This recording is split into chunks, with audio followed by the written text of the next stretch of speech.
Hello and welcome to a brand new episode of Black on Black Cinema. I'm your host Jay. I'm here with my co-host Micah Hey, and Terrence. what's up? Nailed it. All right, guys. Let's see. We'll get it right. All right, guys. We are back. This is episode 243. Cotton Comes to Harlem. This is the 1970 American neo-noir action comedy thriller film. Okay, I'm glad they had a comedy there. Co-written and directed by Ozzie Davis and starring Godfrey Cambridge and Raymond St. Jacques and Red Fox. So the general logline for this is two Harlem detectives known as Gravedigger and Coffin Ed are in the pursuit to find out whether or not this corrupt reverend in Harlem has stolen $87,000 from the Harlem citizens. None of us had seen this before. This is a curious. It would have movie. been nice to know that was the fucking. It would have really been nice to know that was the actual plot of the movie for the first 45 minutes. But continue. Sorry. Yeah. Okay. Look, I had not seen this. None of us had seen this before. It's weird that I sort of enjoyed this movie, but I also found it to be very bizarre because I thought this was supposed to be like a hard-boiled cop story. Like the book that it's based on of the same name is considered like a hard-boiled detective story. And I'm like, all right, cool. The detectives' names are Gravedigger and Coffin Ed. I'm like, okay, like they're not fucking around. But then it's like, oh, Godfrey Cambridge is in it. And I'm like, Godfrey Cambridge is hilarious. And he's a very funny guy. If you've ever seen The Watermelon Man, which if you've never seen it, we did an episode on that. You should. It's a great movie. And he's great in it. I was like, okay, maybe it's kind of like a Bad Boys kind of thing. Like it'll have a little bit of comedy, but like, you know, it's still like a relatively hard-boiled movie. Nah, this is weird and a very strange movie. A lot of cameos, which we'll talk about. But like I weirdly kind of enjoyed it, but it's a bit of a weird film. Like I don't know, I don't really know where to place it. Like I didn't hate it, I didn't necessarily dislike it at all, but there are parts of it I was like, what are we doing here? Like I was very confused. So that's my review. Do I think you should see it? I mean, it's considered a classic, so yeah, you probably should just to get an idea for the genre, the blaxploitation genre. But it's a very weird movie. Terrence, Yeah, right. I thought the same thing. I was like, oh, this is two detectives. I just understand that they're two detectives. Okay, and what's happening? Like you said, I didn't hate it. I can't say that I enjoyed it, to be honest with you, because I was just confused for the first 50 minutes of the movie, and the movie is only an hour and 30 minutes, so that's not a good thing. It's a black movie. Like they like, and that's like they got the whole phrase. Have you seen it? Have you guys seen the documentary? Is that black? Am I black enough for you? Or is that black enough for you? But it's so funny. It's very good. I saw someone review it today. Actually, it's really good. That's where they got that's where they got the name of that from this movie because they kept saying that during this movie. Yeah, this came out in 1970, which I guess this is considered one of the first blaxploitation movies. I was surprised, I guess, when this came on because I didn't know what the fuck was going on. Again, like I said, for the first 45 minutes of the movie. The acting, it's what you expect from a movie like this. I understand its importance, but I ain't gonna say it's good. This shit's just silly as fuck. Like I just was confused. I was confused, yo. I didn't know what the fuck. I just finished it and I was like, all right. I wouldn't have finished it had I not had to do it for this show. This is basically what I'm saying. And I watched it in 720. As opposed to knuckleheads that watch it in 360. So I got a better viewing experience at least. You did. Yeah.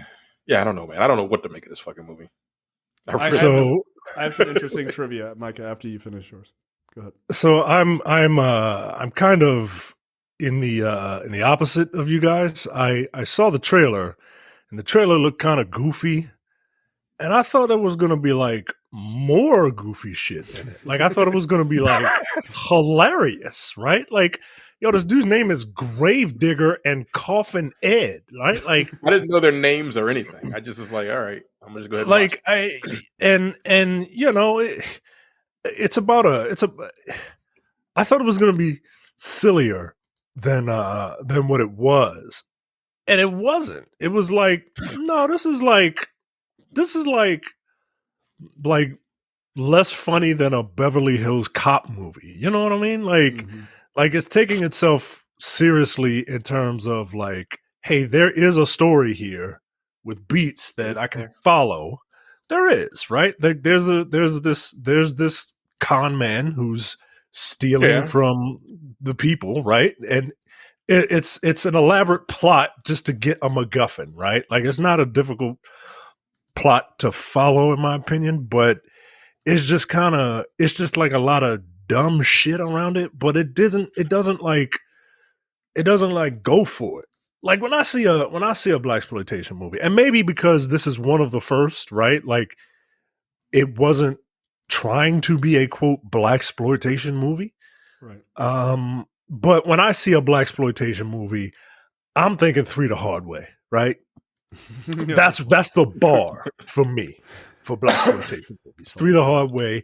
I'm looking to have a great time. That's a wild bar. That's a wild bar. That's a wild fucking movie. Right. And this is not that. This, I think, takes itself a little too seriously, but still is trying to be funny. But I think the jokes are of the time because I didn't really laugh at them. Again, you know, within the first 5 minutes, like these two cops assist a guy doing a high jump, right? Like it's like, I'm like, okay, this is the ridiculous stuff that I'm here for. But like it didn't have all that. Yeah. So look, if you want to watch it, yeah, sure. It's on Tubi. You should probably watch it there. You will enjoy it more than I did watching it on YouTube. But yeah, it's not it is a movie of its time.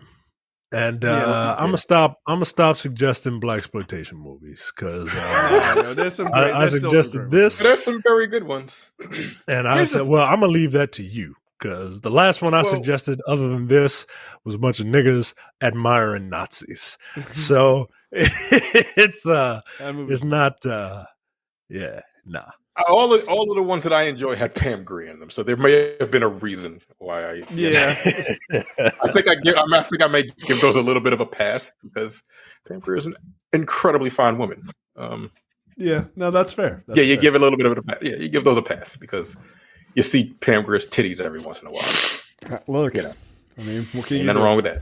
No. Anyway, so here's some interesting trivia about this series, right? So this is a part of the Harlem Detective series by Chester Heames, who wrote the original book, right? Cotton Comes to Harlem.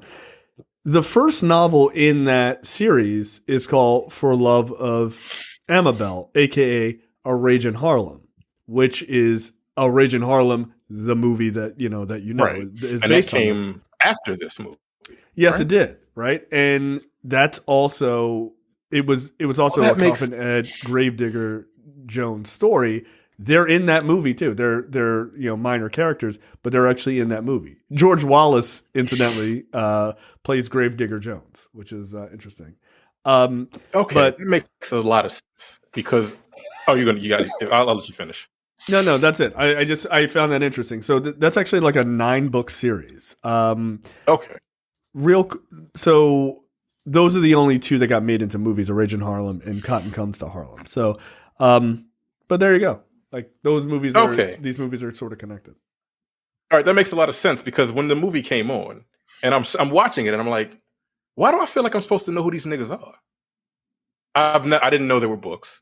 And I'm sitting here like, yo, this movie is starting. Like, I'm supposed to know who the fuck all these people are. And I'm like, I don't know what the fuck is even happening right now. Right. So that makes sense because this is not the first book in that series. No, well, yeah, A Rage in Harlem is right. Okay. So yeah, and that makes sense. And like they made the movie like we're supposed to know to me, it felt like I was supposed to know who these two guys were. And I'm like, it's just two niggas in fucking suits. I don't know who these guys are. I don't even know their names. right, But they're really showing them like, oh, okay, these are the two fucking leads in the movie. I'm like, I don't.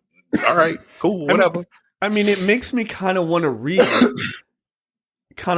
these books. Like, if they were good enough, like if those books were that engrossing, and look, they're not comedies at all. Like they're super hard boiled detective stories, which I kind of am interested in. I like, why go with like the sixth book? Why not just start at A Rage in Harlem to create the sort of so you get all the mystique out of the way, right? Like it is weird to throw us into this movie like, I'll just pick this one because it's a really good story. Like, but aren't they all supposed to be good stories? Like, yeah, like we don't know who these guys are. It's like, oh, they're just tough cops. I'm like, why am I supposed to know that? Like, that's what pissed me off during the beginning of the movie because I'm watching and I'm like, I don't understand the plot. First of all, what the fuck is happening? This nigga pulls up like Dracula, and I'm like, all right, that's cool. Sure, I mean, it is. Yeah, that tape. I mean, look, I got to tell you let's just get right into it. Yeah. So the movie starts. It's got like a 3-minute intro. It's entirely too long. Yeah, that's. Oh, movies back then they played all of their credits in the beginning instead of at the end. Because they did a whole that they created. They wrote a song for the movie. So they're like, no, we're gonna get this. If you're gonna listen to this nigga, so that's fine. But, yeah, it's a lot for me to when I'm getting my popcorn. It's a lot.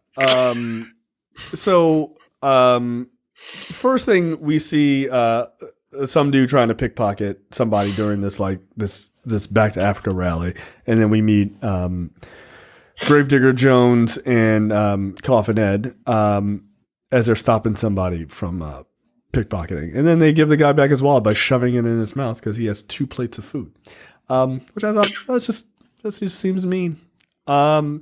So then we see this guy come up. He's this reverend or whatever, Calhoun, or what is his name? I think his name was Dr. Umar Johnson. That was Reverend Deke O'Malley. Oh, okay. Same difference. So he comes up there, and look, when he took his cape off to reveal his suit, I was like, oh, is he going to do the, like, can you dig it? Nigga, I thought the same fucking thing, yo. I was waiting for him to do that shit because he had the same pose. Oh, was like, funny. Is that him? It might be him. But he did his own rendition, which is that black enough for you? Like, I was like, oh, it's the same. I got it. Like, it's kind of, that's his catchphrase. Like, all right. You're right. Everybody's catchphrase, apparently. Right. And like, it's weird, right? Because to Terrence's point, like, it starts out and you're supposed to already kind of understand what's going on. I'm like, okay, what is this rally? Who are these people? Like, I'm not clear on anything. And look, I'm not a dumb person. Add your comments at the bottom of this video. And like, but like, I just found that a bit like confusing and off-putting in the beginning. I was like, okay, you got to like give me a little bit of establishment as to who people are. You don't have to like, you don't have to hold my hand and walk me through everything. But like, good storytelling is being like, hey, we're going to that Back to Africa thing with Dr. Umar Johnson or whatever, right? And like, so people go, oh, okay, that's where this is. That's what is happening, right? I mean, but you eventually got there, right? Did I? No. I don't know. Yeah, like, because he talks about it in the speech. He talks about it. Okay. Yeah, he talks about it. He talks about the Black Beauty, right? And he's like, he's basically, that's why they call him Reverend. He's basically, I need $85 from every one of y'all. Yeah, I got that. When you to go to Jamaica, right? Yeah. Like, when this nigga started talking about money, I was like, I see who he is. He's the villain of this movie. I got it. Like I said, when I read the log line, they were like trying to figure out if a reverend stole the money. I was like, he stole the money. This guy is guilty. Like, I don't even need to see the movie. I figured it out. Yeah, but like, so O'Malley is supposed to be sort of this fast talking, slick talking kind of reverend. Yeah, like, so a reverend. Right.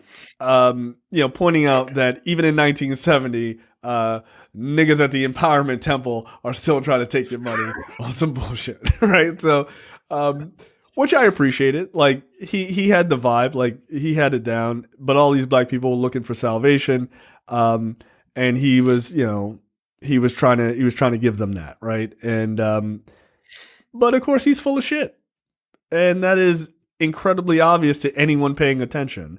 But he's just talking about, oh, the white man is stopping us from doing this. If you give me $200, I'll do some like Marcus Garvey type shit. We'll go back to the motherland and all this other stuff. And so people were, they buying into it. And it's sad that none of that has changed, right? Like that is still a thing, even in 2023. And like, I don't mean to compare him to someone like Marcus Garvey, who actually wasn't a piece of shit. But I'm just saying, using that rhetoric to appeal to black people at the time. I really wish black people would be more discerning about their religious leaders. You don't have to not believe in what you believe in, but just like, look, don't trust a nigga named Creflo Dollar. That's all I'm saying. Like, yo, it's crazy, yo. That's his real name. I get that, So but wild. please. But please don't. Side note: one of the reasons why Jamal Bryant left Baltimore to go to Atlanta is because you Baltimore niggas ain't trying to get up off a dollar, whereas down south You don't they got 'em. way right. Whereas down south they're way more loose. Yeah, go ahead. I'm about to say, with go their ahead. dollars. Go ahead. What you about to say about them down south niggas? They loose with their dollars. That's what happens when you can buy a plot of land for $30. Like you got money. Yeah, you got money left over. Yeah. What was he from? Empowerment Temple? Right? That was his, right? Yeah, that was a church empowerment temple. Yeah. I don't know. Jamal I Bryant. forgot the name of his church now. Yeah, But because it was empowerment temple. because they got a sign for like the new dude. Like I saw him. I was like, oh, he's like Jamal Bryant Jr. Like, he's like, give me your money. I'm next in line. And niggas line up. I don't get it. Yo, Creflo Dollar built a $20 million church with no bank financing. Nick,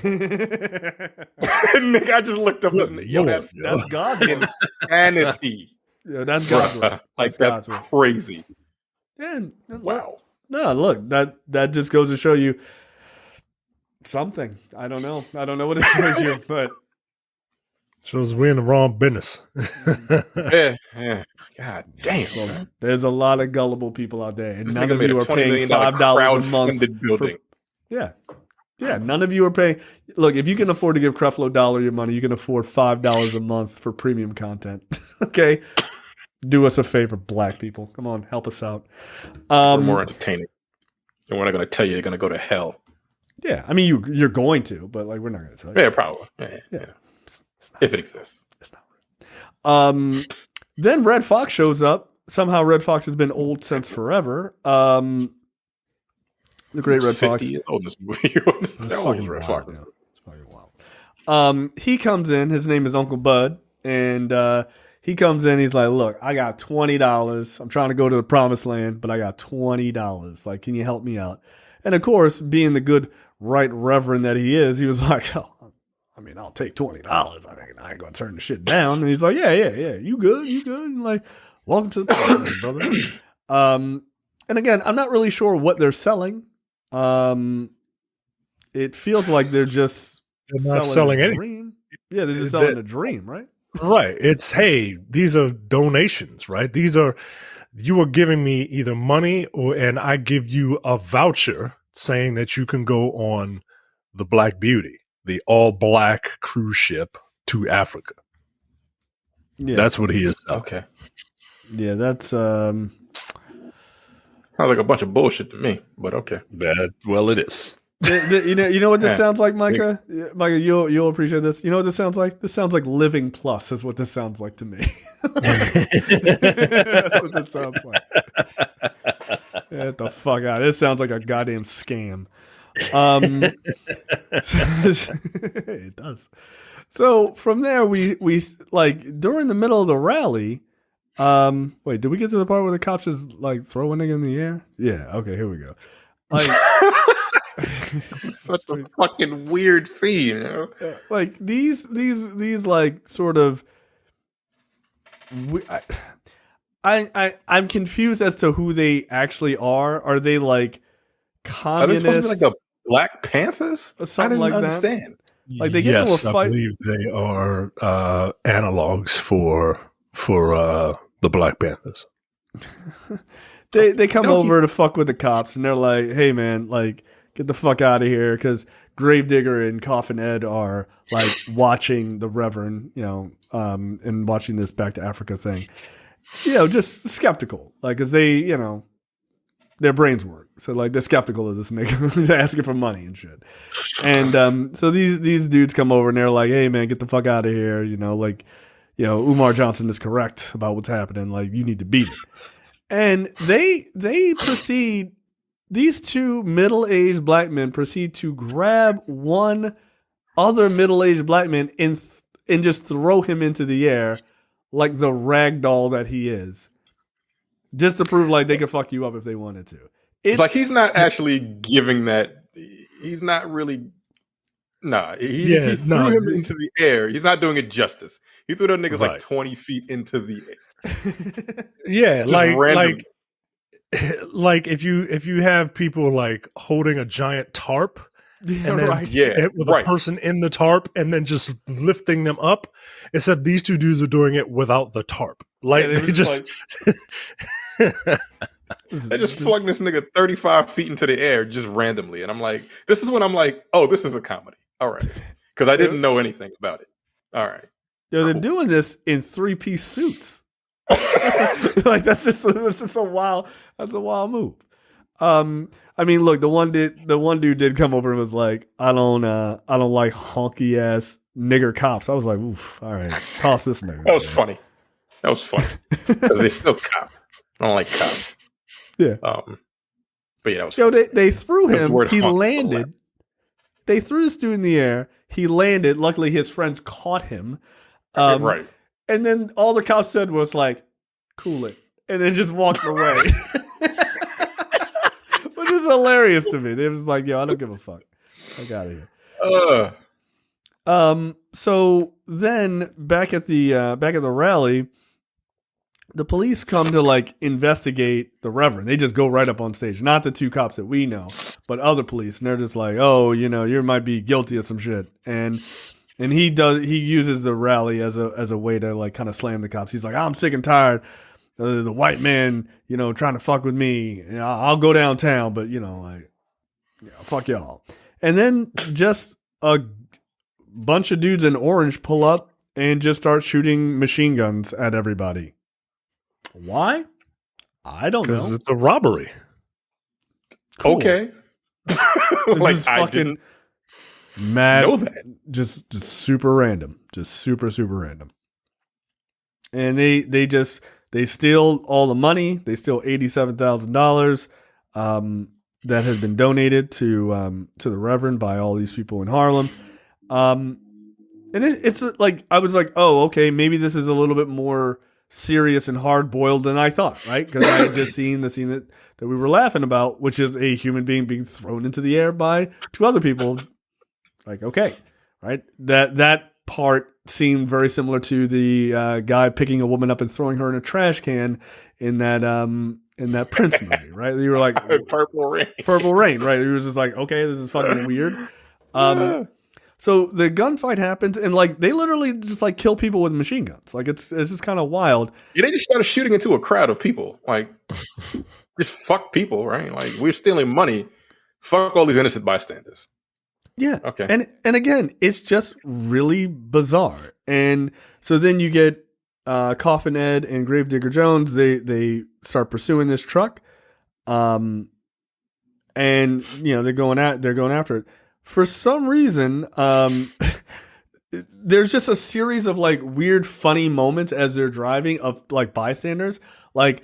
Yeah. Like the funeral parlor guy, he sees them drive by and he goes back into his business and comes out and he's wearing a top hat and gloves. He's like, yeah, like ready to get that money. I was like, that's Like, why is he dressed like a magician? Like, what the fuck? Like, why is the black Monopoly man but running a funeral parlor? Like, it was so strange. odd. And they drive through a cemetery at one point. Again, very weird. And then, like, for some reason, I think this chase scene is supposed to be where some of the comedy is, and it didn't really work for me, especially when 5 minutes ago, right? These two niggas just threw a guy up in the air for no reason. But I guess this is one of those things that's like of the time. But I just don't.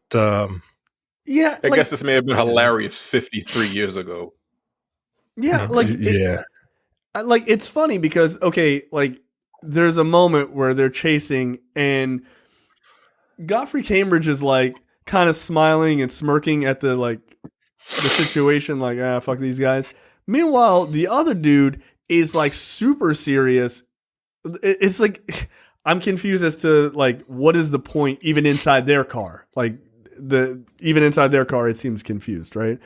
Then for some reason the Reverend and the people in his truck, they join up and then like they're banging into the cop car. Yeah, I'm like, why? What? Right? Like I didn't understand that. I thought I missed something, but I didn't. No, you didn't. And I'm like, okay, well then wouldn't they be obviously guilty? Like it just seems very strange. Like we can see them, the cops can see them, and those are not the guys doing the shooting. I think that's kind of the point, right? Like instantly that this Reverend is full of shit, right? Yeah, and the fact that he is in hot pursuit because he just got robbed, and he's trying to stop the cops from helping, only solidifies it. Yeah. Right? Okay. But again, I don't know who anybody is at this point. Like, I'm like, who the fuck? I still don't know who the fuck these two niggas are. Like, I'm just like, okay, I just know they're really not powerful. named it.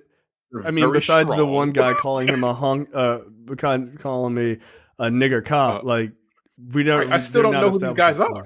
Yeah. Now I'll give you that. I did not know who was Gravedigger and who was Coffin Ed, right? Like I'm like, no, like I know these are the guys, right? But like I didn't know who was who. Yeah, what are the two cops in the Spawn universe? Lilo and Stitch or whatever? Twitch and somebody else. Yeah, like Twitch and the fat guy. Yeah, like they could have been them as far as I'm concerned. Then there was like a weird thing of like some guy trying to like holler at three women, and then they start shooting from the car, and then he leans up against a tree, and the bullets just miss him. I was like, oh, was that supposed to be funny? Like I didn't understand. Yeah, I think like that a Hanna-Barbera cartoon. It was so bizarre. And then there's another dude that was he dressed like a woman at first? Yes, he and then was. He took the clothes off and then stole all the clothes off the rack. I'm like, what is this? Right? What am I watching? Like, it's like a Benny Hill skit, right? Like it was just very strange. And as they're driving, whatever I'm playing during this stupid ass scene, yeah.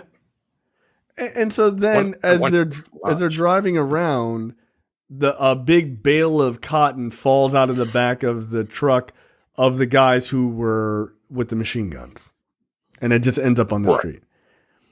Then we cut to that one woman who's like been on Good Times and a bunch of other shit, Sanford and Son, having her dress cut as this dude was robbing her. And one of the guys who was in on it that was the same guy that was robbed that dude in the beginning. That was okay. And his partner is the dude from Blazing Saddles, Cleavon Little. Yeah, was it? I thought it was Michael Blackiston or whatever that dude's name is because he looked just like his ass. Michael Blackman, the comedian. Yeah, Michael Blackstone, Blackison, or whatever the hell his name is, that Nigerian comedian, right? Like he looked just like that dude, and that dude was just that shit was annoying. Again, I guess that was supposed to be like funny, like LaWanda Page was in it, and I thought she was gonna like, all right, it's LaWanda Page. She about to say some wild shit, and just nah, yo. It was just this big lip fucking. Ooh, ooh, ooh, ooh. He was the grandfather of that gorilla boy, just going. Gorilla. Right, like what the fuck? Like again, very. I like strange. This feels offensive. Yeah, I didn't know how to read that. I really didn't know how to read it. So it was just supposed to be funny. It just, you know, if you say so. Okay. So from there, we get the two cops going over to the Reverend's girlfriend's house. Right, this is Iris, and yeah, she's super fun, by the way. Just as a side note. Good grief. Now that you can tell. Yeah, now that I can see it in 720. I mean, I could still tell in 360, but not near. She's way finer in 720 than she is in 360p. I like that the way they nail her. You know, like, oh, we know that, you know, he comes over here, and she's like, no, maybe he doesn't. They're like, silk top hat? I think so. Like, we know that nigga wears these ridiculous outfits. Like, knock it off. And so, like, again, it gets back into this, like, normal, hard-boiled detective story, right? Like, this feels more of, like, what I was expecting from this movie. Like, all right, sit down, we're going to question you, da-da-da-da. And that's what I was thinking this whole movie was. And it jumps in these weird ways back and forth between this and having a drunk drug addict fall in the middle of the street just to not get hit by a car. Like, it was just really weird, really weird. So they want to know if the people who attacked her boyfriend, the Reverend, were perhaps like the mafia or something like that. And asking where he is, and she says she doesn't know. Does she really know? I don't know. Then they bring over some white cop shows up, and they're like, "All right, Kevin McHale, we need you to watch. We need you to watch Iris. Don't let her get to you because she's all fine and shit." And he's like, "Nah, I got it. I'm not gonna let that black tar pull me down." Well, fast forward a couple of minutes. This nigga was out of control. And so again, like, there's a scene where we finally establish these guys as actual cops, and, you know, them dealing with their other, like, fucking white cop counterparts. The one thing I will appreciate, though, about this movie is they did not make a deal of them being black cops. Like, they were just cops. Like, the other cops were like, yeah, they're kind of assholes, but, like, it is what it is. Like, all the cops were dicks, and they're even, like, dicks to each other. But that just wasn't. I found that interesting that they just did not make, like, oh, we hate these nigger cops here. Like, no, they didn't. They were just like, no, they're just cops. And it's probably because this is the 6th book in the series. Like, I can't imagine. Yeah, no, what that's actually probably true. In the first book. Yeah, that's actually probably a good point. Then we see Uncle Bud, played by Fred Sanford, talking to what's her face, also from Sanford and Son, and he's like, "Hey man, you're a good looking, nice, strong Christian lady. You mind giving me a hand getting this bale of cotton in this wagon?" She was like, "Nigga, fuck you! You trying to steal my money?" He was like, "Wait, what?" Like, "Nah, but I'm not." She's like, "Nah, all of y'all are pieces of shit. You a goddamn fool." And right then, Red Fox was like, "I'm gonna need you to say that line a lot in the next couple of years." And she walked off with a hole in her dress, and he was staring at her ass because Red Fox is hilarious. So then we see Gravedigger and Coffin Ed, again trying to hunt down this Reverend, and they end up in this like Swahili school, like back to Africa, Black Panther, like dojo, whatever the fuck this is. I don't even know. And like these like Black Panther analogs are kind of like, yeah, you need to get the fuck out of here. We don't fuck with cops. Like we're just practicing Swahili or what have you. Like that's quite literally a line in the movie. And they're just asking questions or whatever. And look, the Black Panther guys are like, look, we don't know what's up with this dude. Like we have no idea who did all this shit. And then this black dude, yells some Swahili shit at Coffin Ed. And right as they're leaving, like a bitch, and Coffin Ed like turned around and said some like apparently dirty grave digger. Oh, sorry, grave digger. Yeah. And he went back and said some dirty shit to him in Swahili, and he was like, "Hey, how'd you learn those dirty Swahili words?" He was like, "Ask your mother." I was like, all right. I was like, yo, that's fucked up, nigga. I was like, now that joke landed. I was like, you know what? Right, it was funny. But I'm like, yo, we gotta fight, yo. Like, I guess we just gotta fight. That was really uncalled for, bro. He's a dick. My mother did shit to you, dog. I will give him that. Godfrey Cambridge, like the comedy parts he had, like when it nailed it, it was pretty good. Go ask your mother. I was like, God damn, all right. Jesus. What did Dr. Umar do? So back at Iris's apartment, she is just fucking with this white boy, and he just don't know what to do. It's like finding out Janelle Monáe takes her shirt off. Like he's just confused. He don't know what to do. Yeah. What do you call her, Jay? What did you call her? What did she call him? I don't remember. You sure? I mean, you got the movie in front of you. I don't recall. I'm good. You know what? I'm good. I do not recall. Yo, she was like, look, basically like, I'll let you have a good time, but I'm gonna need you to put this bag on your head. Yo, that was fucking hilarious. Because she pulled a fucking bag out. I'm like, damn. She cut holes in it. She literally pulled out a paper bag and like cut holes into that motherfucker. I'm like, oh, she was serious. She was like, if you wasn't so ugly, I'd fuck you, but ugh. He's like, I mean, I could put a paper bag on. And she literally pulls a paper bag out of her fucking cabinet. Like that was one of the funniest. And then she says with a lovely smile on her face, "Oh wow, a cop." Which yeah, that was just like like golly, man. Like, did you have to say the whole word? Like Jesus. But it's 70s.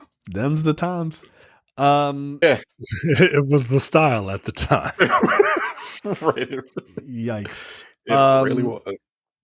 So we see O'Malley putting the charm on another woman. He's like, "Look, girl, I don't know what to do. I'm just out here trying to survive. Like, I just need you to, do some dirt for me. Maybe take your clothes off later. Like, no big deal. Like, for Jesus. Like, it's for Jesus. It ain't for me. It's for Jesus." Meanwhile, Iris is fucking this white boy's whole life up back at her apartment. He don't know what to do. This motherfucker sweating. He's stuck. About to make that phone call. Hey, tell your mother I ain't coming home no more. I'm not coming home no more. Yeah. That's kind of fucked up because she like just straight up stripped butt ass. I'm like, yeah, she's like, "Oh, I'm getting in the shower." It's like okay, I'm a cop. You know what? That's me. Look. Oh, I can see her areolas now in 720. Thanks, Tubi. They're great. YouTube, you suck. So yeah, she gets out of the shower and she's like, "Hey man, like we can definitely make this happen. I'm gonna get in the bed. You get in the bed too." And then she's like, "Take your clothes off." He's like, "All right, bet." He takes his clothes off, turns the light out, and she pulls the fucking bag out. She was like, "Hey, yeah, remember that bag? Put that shit over your face." And this dude, like any other dude, I get it. I'm not putting a bag on my head because, like, no, fuck that. I'm not doing that. I have self-respect. But this dude put the bag on, and he was like, "Look, I'm about to get laid. Like, I'm gonna put the bag on. Like, fuck out of here. Put this bag on my stupid ass head. I don't give a fuck." She's clearly. I mean, what's kind of sad is out and everything. God damn. Yeah, it's lovely. I was like, okay. 70s was a great. Wouldn't time. Be. Yeah. So She puts the bag on his head, and he's like, "Oh shit, let's do this."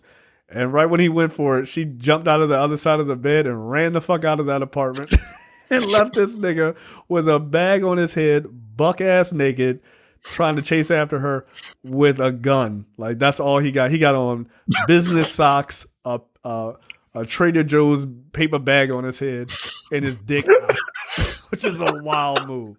And of course, he ends up locking himself out of the apartment. She escapes, and every black neighbor comes out as they hear him shoot a gun into the air and laughing at this little dick white boy with a bag on his head. Yo, at least take the bag off. Like, come on. But I guess he was trying. You don't need to see my face at this point. I mean, that's true. That's true. Fuck that. Pretty goddamn embarrassing. Micah, do you want to take it from there? Because I have an ad on Tubi right now. Need a fucking ad. Oh, that's true. I do. So we see Reverend O'Malley.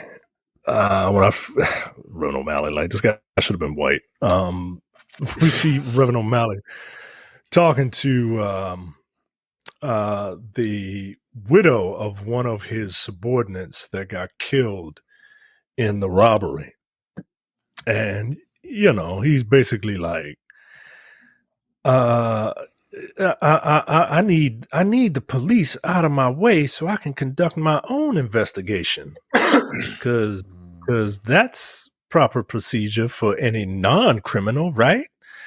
And she's like, you got to help me, and she's like, I don't know about all that shit.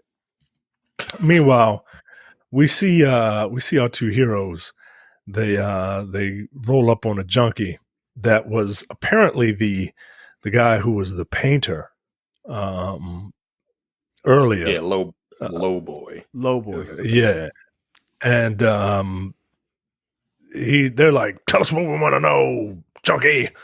And I'm gonna shake this shit right out of here, or whatever.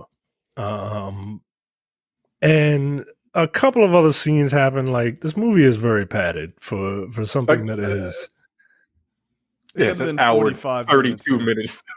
Right. Like this movie could have been 45 minutes. Yeah. like I understand, like they had to. There's a scene of Iris she works at like a theater, and you see Sweet Daddy Williams works there. Yeah, from fucking right. Fucking Good Times. Yo, there's so many cameos in this. It's crazy. And we cut back to the Reverend, who's shirtless. He's like, oh no, my shirt. It just disintegrated. Right. So I need to wear it. Flustered. Right. You never seen a nigga with a shirt off? Like the nigga got titties and nothing like that. I gotta understand that. I mean, all you seen is his bird chest anyway. Get the fuck out of here. She's like, oh my goodness, my word. I'm like, relax, lady. A virgin? What's going on? Well, I think she was married to one of his subordinates who was killed, right? So she's, oh Lord. Again, I'm not understanding what you're saying to me right now. The nigga just doesn't have a shirt on. Like, what the fuck? Oh, right, Reverend. Like, the way she was acting, look, he was like, it was like his dick was swinging. Like, it was weird. But she probably kind of wants it too. You know what I mean? I hate to say it like that because that sounds weird. But she kind of clearly. I mean, that's she does, but at the same time, like, she needed to fucking relax. It really wasn't that serious. But all right. I mean, that's just some shit that women do sometimes. Like, oh Lord, I do declare. Oh, all right. Like, well, she came in super excited, and then she was like, "I've never seen a man's breastplate before. This is amazing." Right, your sternum so strong, pronounced. So she comes onto him and she kisses him, right?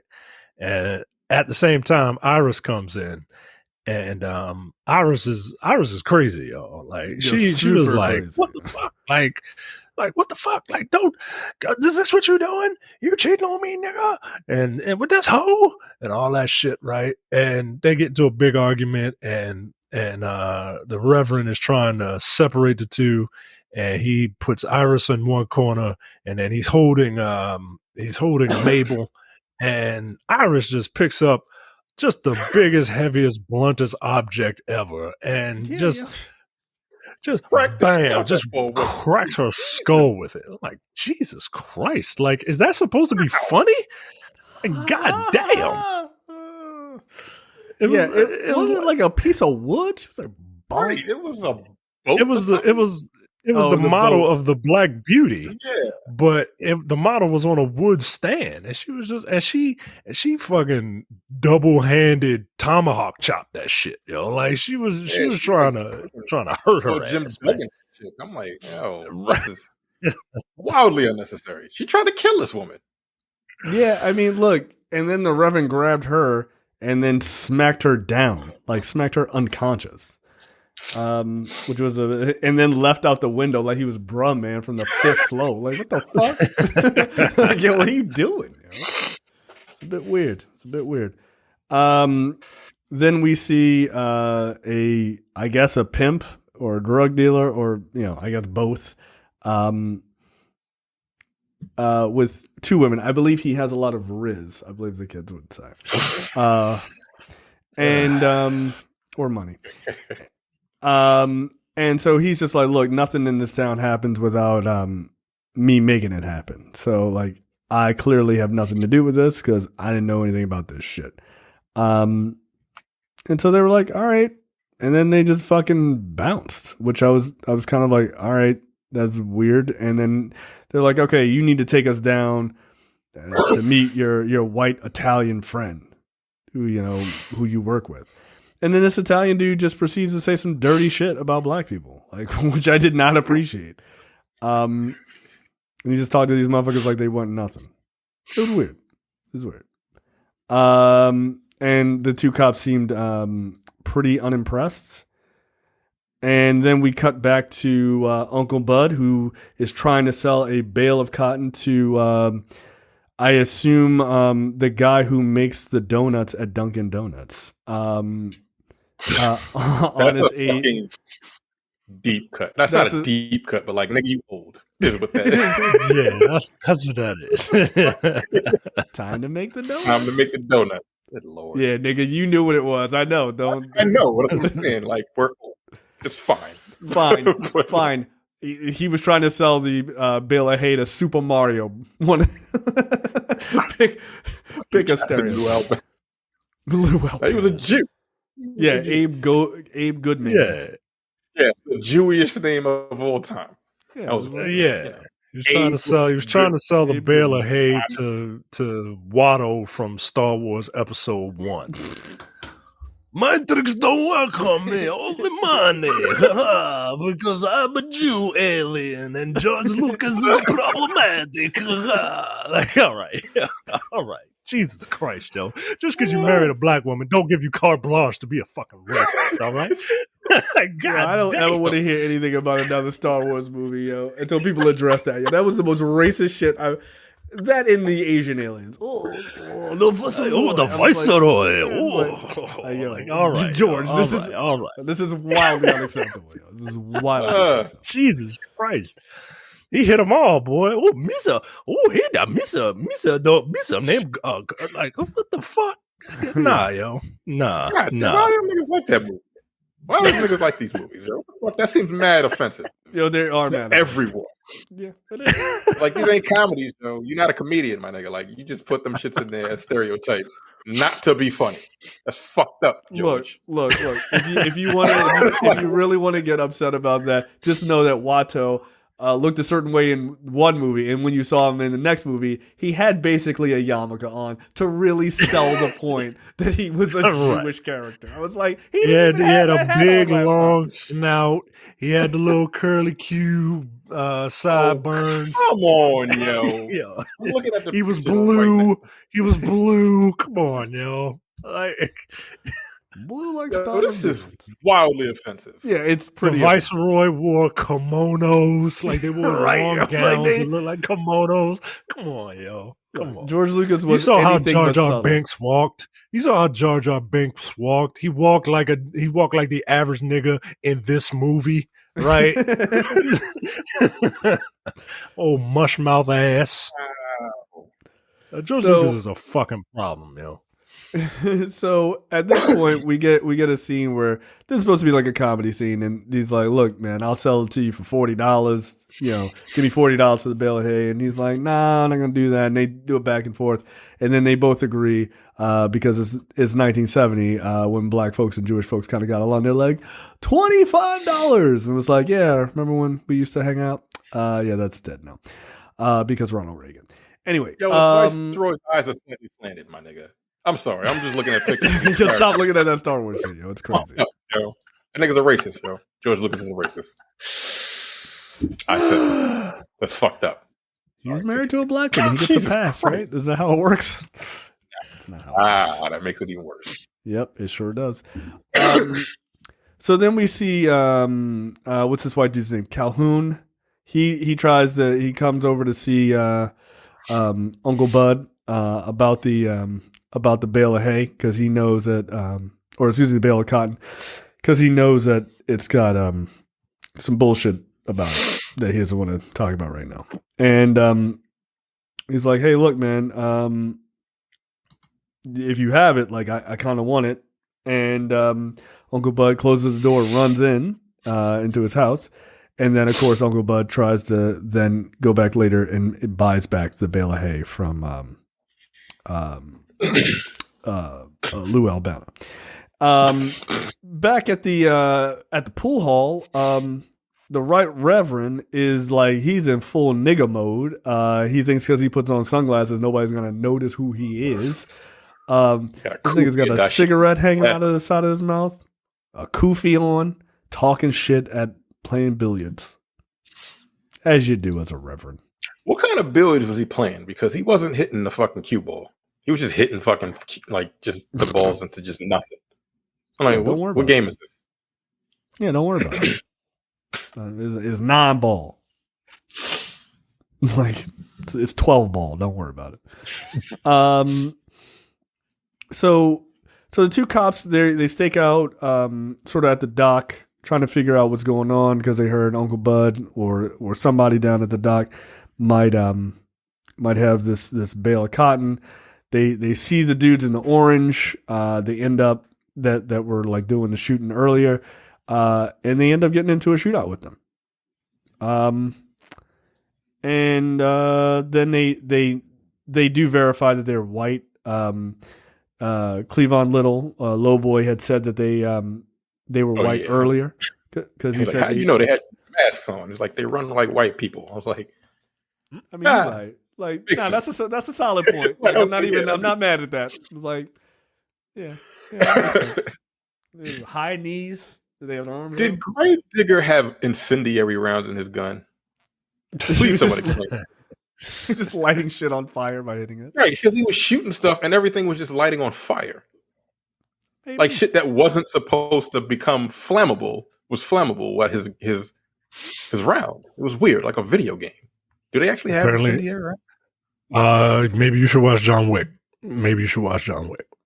Well, maybe you should watch John Wick. Yeah, maybe you should do that. I mean, Gravedigger at one point throws like an empty barrel onto the white dude Calhoun, like it's out of some fucking Donkey Kong shit. He was just like, which I appreciated. Found it offensive, but that's not his fault. These are incendiary rounds. Yeah. That's what they were. No, these are incendiary rounds. So you're absolutely correct. I think they are. Like, I literally think they are incendiary rounds. I mean, that's kind of dope. Like, I'm not mad at that. Because he just lit that truck on fire. Yo. He just shot it once. Right. It was like he shot it twice, and the whole thing just caught fire. I'm like, that doesn't make a lick of sense. But all right, yeah, sure, movie. So they then catch the Reverend there again, and he's still on this like these people jacked my stuff, and I'm trying to figure it out. And this other cop shows up, and he's playing the right reverend, and everything is A-OK. And the other two black cops are like, "Yo, this is a bunch of bullshit. Like, how are we still not arresting this guy?" And so he asks for a cigarette, and then immediately they cut to him in custody, which was actually a pretty good cut. I actually didn't mind that. I thought that was dope. And they're questioning him, and they're like, "Listen, all this shit happened. You're saying that you got robbed, but like none of this shit really makes any sense." And so then they bring in this other woman who don't fuck with him. And she's like, "Yeah, you stole shit from us, and like you ain't shit. Like I'll spill my guts. I'll tell them all of your phony back to Africa swindle, all this bullshit. Like, let everybody know." And he's basically like, "Just shut your ass up." She was just like, "Nigga, I ought to kill you." I'm like, "God damn, this is a hell of a witness." Nobody with it. Like, wow. Fast forwarding a little bit. That was Iris again. Was it That Iris? was Iris. Yeah, he No, punched her not in the that face, one. Remember? No, I thought that wasn't one in her. Not the one with the head wrap. Yeah, not with the head That wrap. wasn't Iris? No. You sure? No, No, that's Yeah. not her. Iris comes in later. Yeah, because she's still looking all like glamorous and What the shit. fuck Even is this later. shit? She's just some woman. This is just one of the millions of women this fake ass dude has been sleeping with. A past of stealing money and fucking around and fornicating. Wow, this is a movie or a documentary? I'm confused. Like, come on. No, it is Iris. What the fuck? Y'all are tripping. Yo, he says Iris, baby. What's going on? It's her. Oh, is it her? Oh, I thought it was a different Yeah. woman. She was looking. Yeah, I rough. couldn't see with that 360. I mean, Like, I'm like, wait a minute. I know I'm not wilding. Yeah, it's her. Because he punched. I mean, it's Why the the wrong fuck she side of look her like face. that? He punched in her face. Yeah, no, but like, Remember? like, why she wearing a head wrap? Yeah, it's like a wildly different outfit for that character. Like she looked like she out of the color purple, yo. Like what the fuck? Like, it's like she didn't look like a whole new person. No, it's her. Nah, I don't believe Terrence. The thing is, like the bruise is on the wrong side of her face because he punched it in the left side of her face, but the bruise is on the right, so that's a continuity issue. But all right. Oh well, I mean, one of many. So at this point, Deco Malley is arrested. All these black people outside of the jail. They're mad. They're fighting each other. Like they're pissed. Let Deke go. Let the right reverend go. What about Dr. Umar? And all this shit happens. And the cops, the two cops are like, listen, like relax. Like we have never let y'all down. If we say something, we mean it. By the way, before Gravedigger says that, he throws fireworks into the air to like calm everybody down, which is like the exact opposite of what fireworks would probably do. These niggas are terrible at their job. He was just like, look at that over there. I was like, yo, they're not monkeys, yo. They're human beings. Like they're not stupid. So they try to like kind of rush the precinct, and Gravedigger's like, no, fuck out of here. And just what I imagine would happen if Terrence was at a rally, everybody's screaming to let like Deke O'Malley go, and a white guy's like, yeah, free Deke O'Malley. And Terrence's black ass turns around, shut up, white boy, even though he agreed with it. And then they start fighting. It's funny. Yeah, that shit had me cracking up. It's like, you know what? I don't fuck with you anyway. I don't care if you're on my side. And then one of the dudes in the crowd wearing sunglasses is Dan Freeman from The Spook Who Sat by the Door. Randomly. What a random fucking cameo. Which I thought was pretty cool. So yeah, then basically a race riot begins.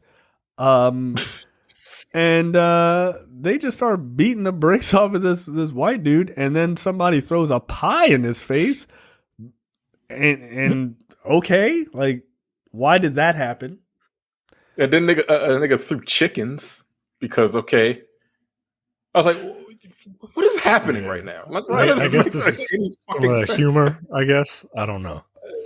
Yo, he literally just threw chickens at these people, yo, and this one dude is getting beat up. And then a chicken lands on him. Like, this is fucking wild. Niggas are catching chickens, yo. This shit is offensive. Yo. It's a very strange moment. The guy gets pied in the face. Like me saying this Where'd sounds the pie insane. come from? I don't know, but when the pie gets smashed in the white dude's face, it immediately cuts to Gravedigger licking pie off of his fingers. Did he pie the guy in the face? I don't know. Where did he get a pie from? And then the guy who was wearing a cowboy hat is bending down with pie all over his face, trying to get his cowboy hat. Gravedigger is shooting his hat away from him like it's out of a fucking Western comedy. Yeah, that's what I'm saying, yo. Like, I thought this movie was going to be like his face. It was a dude in a blue shirt and a fucking silver jacket. What the fuck is happening right now? Where did he get the pie? Like, this was not the comedy that I was expecting from this movie, yo. Like, this is just bizarre, yo. Like, it's not even like. But where did the pie come from, though? But where did it come from, yo? Like, I mean, where did the chickens come from? No, where the chickens? There was a dude with chickens. For like 5 minutes, and he had a whole. So it's just a regular dude just walking down the street with a bunch of chickens in Harlem. As you like, do I get in it, it's the 70s or whatever, but like, nah, yo, what? If he was like, hey, here's some rats, and throw all these rats all over the place, I mean, that would make a little more sense.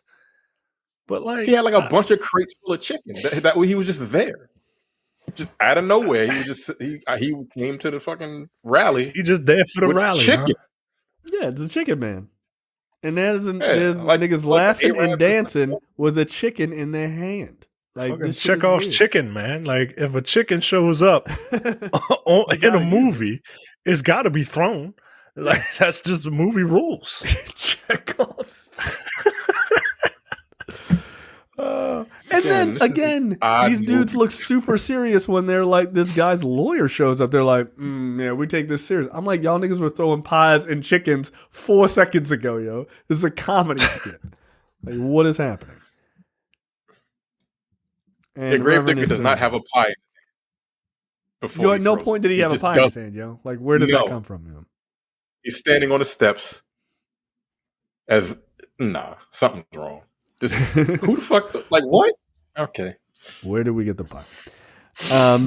Then a couple of constituents come down to see the Right Reverend, and you know, as black women do, they made this nigga a plate, which is which he appreciates, of course, on his crime shit.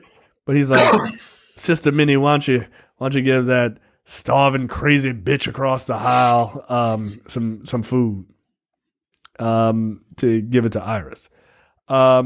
Meanwhile, the Reverend's lawyer shows up, and he is incredibly happy to see him. So from there, we find out, I don't even know what the fuck this scene is. We see the Reverend get out, and he gets out by his lawyer, and as he's outside, this dude literally looks like fucking Dracula, yo. He's got a ornate piece on his ascot. Like, nah, yo. If he just bursts into flames outside, I wouldn't be surprised. So he walks outside, and these dudes come up to him, and they're like, "Hey, man, you looking for that? You looking for that cotton? Because I got my hands on that bale of cotton, or I know where it is." And this nigga's wearing a fez. And you can't trust niggas wearing fezzes. I'm sorry, yo. I refuse to believe that. That's not a trustworthy piece of head attire. I just do not believe that. But for some reason, he goes along with that one dude and Wesley Snipes' great grandfather, and yeah, he kind of looks like him. It's crazy. So they all get into a car and they head out. I don't know what this scene is. I guess they let Iris like live under the pulpit. It's fucking weird. I don't get it. This feels like something out of like fucking Blackula. It's just fucking strange as shit. There's a secret I door. believe. So Iris sneaks out of the jail, right? And she's like, all right, well, I'm gonna go to where I think the Reverend went to, right? His home base of operations, right? Because Iris was his main girl, right? So she knows the secret like compartments and shit. She knows where the bodies are buried, so obviously she is going to go to his secret lair. And it turns out that the people that the Reverend has been working with, have kidnapped the Reverend because they think that the Reverend set up the criminals that he was working with during the whole heist. And this is where all the revelations come. This is where all the plot tries to tie itself together. Yeah, an hour and 12 minutes into the movie. Yeah, like well into the third act of the movie. This is when the plot tries to tie itself together. And unless it's a whodunit, that don't work. And this ain't no whodunit. No, we already know who did it. Like fucking super early on. So it turns out that the robbery was staged. The con man was in on it, and but it was a botched job. And now the two villains are pit against one another for this $87,000. Yeah, look, it's. Okay. The problem, the funny thing is, I can really think of maybe one movie that we've done, like an old school movie, that presents sort of a mystery as a cop is trying to figure it out, or people are trying to figure it out, that actually did it well. And what's the one with Sidney Poitier, In the Heat of the Night? Like that actually nailed the mystery, right? Like the actual case. Have we done In the Heat of the Night? Yeah. Yeah, we did In the Heat of the Night. Yeah. Wait, did we? Was I on it? Yes. You might not have been on that episode. We did. Yeah, okay. Yeah, because it was the slap heard round the world. Yep. And he backhanded that one. I think we played it twice. Yeah, it's fucking amazing. Oh, yeah. I did. Okay, I did. I listened to that. He slapped the shit out of that dude. that cop. He slapped the shit out that cop, right? No, it was the white dude. He was the white dude, and the cop was with him, and then the white dude was like, "You better arrest this nigga." Right. He's like, "Did you see this?" And he was like, "I did see it, and I don't know what to make of it." Like, God damn. Right. He was like, "You're retarded." Like, it was the style at the time. Okay, I don't just throw that word around. That's one of the funniest fucking lines. Carol O'Connor. Okay, Carol O'Connor's ever said. It was like, you slept with her. She's 18, but she's, you know what? Don't do that. Don't do that. Kind of makes me want to go back and watch that show. I gotta tell you. So yeah. But like this does not do a very good job of creating a mystery and letting you like let it play out and solving it. Like I thought In the Heat of the Night did a really, really good job of like, here is the mystery and like playing it out. And it didn't feel like super obvious. I was like, oh, that's kind of an interesting ending. This one was not an interesting ending at all. Again, if this movie was a little bit more serious, maybe I would have taken it a little bit more serious. So, these dudes are down there. They've got the Reverend all hemmed up or whatever. They grab Iris when she comes into the secret passageway, which sounds fucking ridiculous to say out loud. And then basically they're like, all right, cool. We're gonna kill your girl unless you tell us everything you know. And then Iris is like, cotton? Y'all want to know about cotton? I know where that is. And they were like, all right, cool. Well, we're gonna leave you to your own devices. And they basically let her go, and she almost killed the Reverend with a broken bottle, which you probably should have just stabbed him. Like, who cares? They would have found him in like a week. You all right? You'd be good. You'd be out of there by then. But for some reason, she didn't, which is weak. And so the Reverend survived. Again, this dude survived way too long for all of the crimes and people he has fucked over in this movie. It just doesn't make any sense. But, I guess people are real lenient on the Rev. I can't tell you what happens next because I have a fucking Folgers or Cuisinart commercial up. Thanks, Tubi. I was trying to stall for time. So at this point, so the two cops eventually find Iris. Apparently, the Reverend talked Iris into not killing him because she's easily duped by shiny things. This entire scene really pissed me off. I guess she's like, I'll marry you, baby. Here's a ring. And then I'm assuming, right? And she's dumb and crazy. Like she's a lunatic. Yeah, she's just staring at the ring when the cops come in. They're like, Iris, wake up. Like, just start shaking her or whatever, right?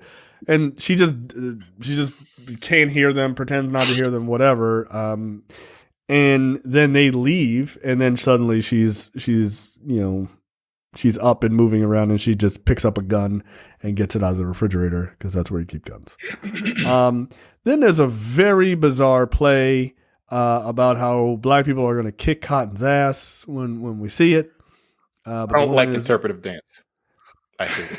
100% agree with you. Hate it, dude. I can't stand it, dude. I'm like, what the fuck is going on right now? Dude, I wish I were standing in the same room as you. I would give you the largest of high fives. I hate it. I don't get it. It's never interesting. You always look stupid, and no one gets what you're doing. The sunrise, the night falls. Like, I get it. We got it. All right, just please stop. It's never good. It's never good. Oh, man. It's never good. Blind Spotting came out with a show. I don't know if any of you actually seen have seen the series yet. No, I've not seen the show. It's a good show. But like Blind Spotting had those like they have these interludes where they just start doing this really weird shit, right? And it's like interpretive hip hop dance. They just start randomly doing it. I'm like, yo, what the and the new season started, and I started watching the first episode, and I'm like, I really like this show. But like, I can't stand when they start doing that weirdo shit. And then 2 minutes later, they started doing that weirdo shit. And I'm like, get the fuck, you know what? And it's interpretive dance. I hate it. I don't like it. What the fuck does this even mean?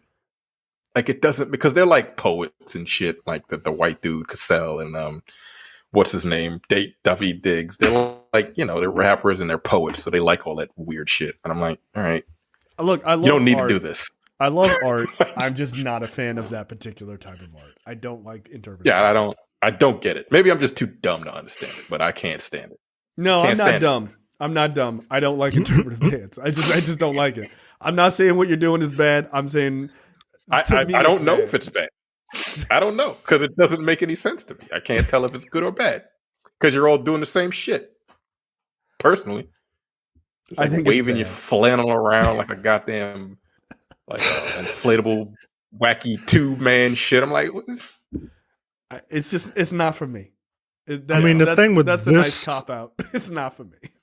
The thing with this interpretive dance is I thought interpretive dance like didn't have lyrics to the songs, right? Like, because you were supposed to interpret what this person is doing. Right. And she's not necessarily kicking Cotton's ass. I mean, she's ripping the cotton out of the bale, but like, then it turned into a burlesque show. Right. Yeah, like, she looks like she's getting ready to, like, she looked like she's getting ready to dive into that coffin and then just like use it to mop up whatever comes out. You know what I mean? Like, I don't, but it's, like it. It was weird, right? Like, cause then Calhoun, the white criminal, he's there in blackface. And Which, and then O'Malley comes and grabs him and throws him on stage. I didn't understand why he was in blackface. Was he trying to pretend to be a black person? Because it was pretty obvious that wasn't a black person. Like, that was He was weird. trying to pretend to be a black person to, one, for comedy, and two, to get closer to the money. Because I guess if you touch it, then you can claim it. I don't know. Yeah, it was some Ollie Oxenfree bullshit. Like, I found it. Like, no. But then it turns out he's not even in blackface. He's wearing a mask. It was a blackface mask, yo. Yeah. I mean, they had to, they couldn't like scrub the shoe polish off or whatever, right?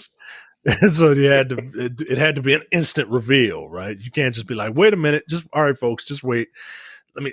Hold on. Y'all gonna trip when y'all see it. Hold on. All right, hold on. He almost did, but you see he's white, right? Now hold on, I'm almost done. You can't do that, right? Ooh, this shoe polish on thick. All right, right. This is wild. So really weird. You got a Mission Impossible that shit. Yeah, that's exactly what it is.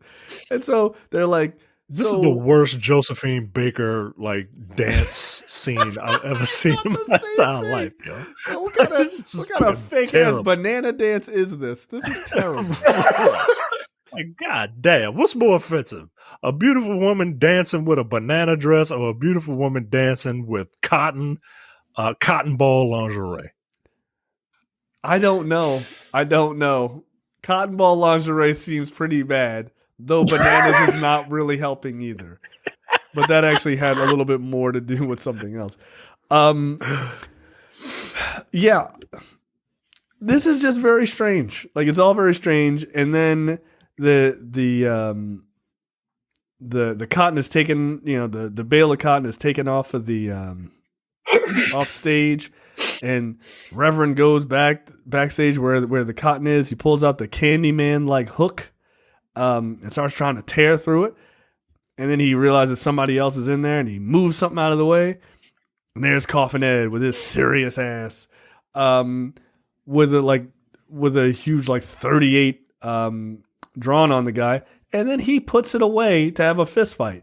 Nah, shoot that nigga in the knee. Get out of here. Knock it off. Blew his fucking knee out the goddamn window if he shot that. That gun is awesome. That big ass gun. I did love Coffin Ed's comment. He's like, look, man, like, you and I, we could split this money, $87,000. We split it 50-50. And he goes, you robbing white people? I don't give a shit. You robbing black people? Now what's my problem? I was like, yo, you're a cop. Like, you're a cop, yo. You can't sanction a certain type of stealing. That's unacceptable. I mean, look, I understand. I mean, if only, right? If only, right. Though. Like, if only. I mean, I'm not against Coffin Ed. I'm just saying there's a bit of a. It was a wild thing to say. It's a wild thing to say. Been wearing a wire. Yeah. I'm fine with stealing white people's money. You going to jail too, Coffin Ed. That shit ain't cool. You about to lose your job. And so he's like, yeah, I'm not gonna split it with you. Get the fuck out of here. And then he gives this. That's dude none of my business. That's literally your business. It is literally the business what you get signed? paid to do. Okay, all right. I did appreciate Coffin Ed giving this dude the people's eyebrow and then backhanding him over the bale of cotton. And he then slapped the shit out this nigga. He wasn't even punching him. He was slapping this nigga. I'm like, that's disrespectful. Yeah, yo, punch me in the face. Don't slap me. Yeah, no, you got it. No, we close fist. I'm not just gonna be smacked around. I'm not gonna let you slap the shit out of me. Backhand me, no less. Fuck out of here. The most disrespectful of all things. Right. It really is. Yeah, and Coffin Ed again. He just smacking this dude around. Like he had enough with stealing black people's money. Like, God damn. And then Iris comes in and just starts shooting at the cop. And she shoots once, misses, and Coffin Ed threw a barrel or whatever at her. knocking the gun out of her hand. She picks it up. She tries to shoot again. And here comes Gravedigger with the worst front kick I've ever seen on film. It was like, where'd he come from? He just came in. Where the fuck did he come from? Like if you look at, he came from the ceiling. Nah, yo, he came from the same place that Pa came from. Yo, he really did just materialize. Nigga's a magician, yo. This nigga's literally a magician. Materialize. That's fucking hilarious. So they get the gun from Iris. She's got her fucking Saturday Night Soul Glow outfit on. What the fuck is happening? And there's a lot of commotion. The Reverend whose face is looking beat up as fuck. Yo, he looked like he looked like right. He looked like he belonged in the Thriller video, yo. Like, damn. Right. I was like, what the fuck? God damn. He slapped the shit out that nigga. Good Lord. Yeah, that was weird. He was all kinds of fucked up. Look, he beat the life out of his ass, yo. He out here trying to steal the microphone from kids. Christ. Like, brothers and sisters, I want to talk to y'all for a second. Hold on. And then he starts trying to smack the kids around to steal it. And they're like, look, man, this dude he's like, these two cops beat me near to death. And it was like, yeah. But when they beat people up, they normally right. So, we ain't trusting that shit. And so, yeah, everybody in the audience is like, nah, yo, we not buying it. And they just start walking the fuck out. Yeah, he was wild. He smacked little Michael, yo. Like, what the fuck? Yeah, he had a gun. He had a gun. So everybody turns their back on him. They eventually find the bale of hay, and they get all the money back. No, they don't. Oh, that's right. What's the name? Takes most of it. Uncle Bud all takes of it. most of it. All of it. They are going through the bale of hay of cotton, and because I think Gravedigger told one of the beat cops, he was like, "Hey, go. There's $87,000 in here. Turn it in. You'll make detective. Sooner rather than later, right?" Turns out that none of it is there, and the white cop was like, "You black bastards! You tried to set me up." And their boss was like, "Well, we won't have that kind of racist behavior here. Get out of here, right?" And meanwhile, the black cops go back to the Italian dude, and they're like, "Hey, black people, they on the come up. They're gonna start taking your business or whatever." And the white guy's like, "Well, what do I have to do to stop these black people from moving on up?" It's like, "You got to pay us $87,000. I'm like, what the fuck is this ending, yo? Like, is this your idea of a happy ending? Like, this shit don't make any sense. It would have made more sense for just to get the money back, but no, they had to have one last gag in the movie, and the last gag in the movie is that, hey, this bum that y'all don't, who was criminally underused in this movie, sent you all a postcard, and on the postcard is Red Fox with 6 titties next to him, because he took that $87,000 cash and flew to Africa, To Ghana specifically. So there you go. I mean, look, it seemed to work out for Red Fox just fine. I'll be honest. What a wacky fucking ending. I really thought that, this was going to be funnier than what it was, man. Like, you got Godfrey Cambridge and Red Fox in a movie, yo. And it's a blaxploitation movie. I thought this was going to be funnier than it was, and it just wasn't. And the funny parts just weren't that funny. No, they were not. I didn't know it was supposed to be a comedy, so I was confused. I didn't find it very funny. Again, I truly thought that this was supposed to be a hard-boiled detective story. my surprise. How the hell we got 3 different opinions, but they all the same? It's just a bizarre fucking movie, man. It's so weird. It's a very weird movie. Like, there's really nothing else to say about it. Okay, that is it for that. We will see you guys next week for a preview episode for episode 244. Don't know what that will be. At this point, it'll be something that I don't pick. No, Yeah. it'll be something I won't pick. I'm not picking movies anymore, guys. Moratorium. Although there is a movie that I want to do with Tiana Taylor, but I haven't seen. Did that just come out recently? So, yeah. Oh, okay. I don't know. I can't remember the name of it, but I know what you're talking about. All right. Yeah. That's it for us. We'll see you guys next time. See ya. Bye. You're watching the Black on Black Cinema YouTube channel. Make sure you check out our full reviews of black movies, past and present. And every other week, we do a preview episode where we talk about a random topic that affects the black community.